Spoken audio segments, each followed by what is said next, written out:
ഇതാണ് നമ്മുടെ petrol colour blackish ആയിരിക്കുന്നത്. അപ്പോൾ തീർച്ചയായും ഫ്രണ്ട്സ്, അപ്പോൾ ഞാൻ നേരത്തെ ഒരു വീഡിയോ ചെയ്തിട്ടുണ്ടായിരുന്നു ലാൻഡ് ക്രൂസർ.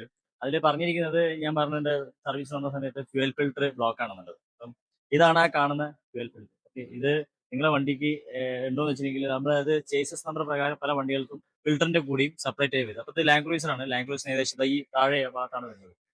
അപ്പൊ ഞാനിത് ജസ്റ്റ് ഒന്ന് ഊതി കാണിച്ചു തരാം. ഓക്കെ, ഇതിന്റെ എത്രമാത്രം അഴുക്കുണ്ട്, കാരണം ഇത് റെഗുലറായിട്ട് സർവീസ് ചെയ്യുന്ന സമയത്ത് മാറേണ്ട കൂടിയാണ്. അതിനൊരു ടൈം ഉണ്ട്, ആ ടൈമിൽ മാറണം. അത് മാറിയില്ല എന്നുണ്ടെങ്കിൽ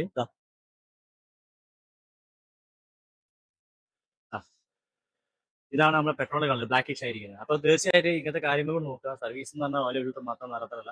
അപ്പോൾ അതുകൊണ്ടാണ് അങ്ങനെ ഒരു വീഡിയോ ചെയ്തത്. അപ്പോൾ പല ആളുകളും ഈ ഫിൽറ്ററിനെ പറ്റി ചോദിച്ചിട്ടുണ്ടായിരുന്നു. ഫിൽറ്റർ എല്ലാ വണ്ടിക്കും വരുന്നുണ്ട്. അത് വരുന്നത് ഡിഫറെന്റ് ഏതാണെന്നുള്ളൂ. ചില വണ്ടികൾക്ക് ഫിൽറ്റർ സെപ്പറേറ്റ് വരും, ചിലത് ഫ്യൂൽ പമ്പിന്റെ കൂടെ തന്നെ ആയിരിക്കും വരിക. അപ്പോൾ അത് നോക്കിയിട്ട് വേണം ചെയ്യാൻ.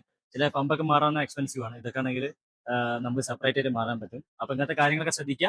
Okay, thank you. എന്തെങ്കിലും സംശയം ഉണ്ടെങ്കിൽ താഴെ നമ്പർ കോൺടാക്ട് ചെയ്യണം കേട്ടോ.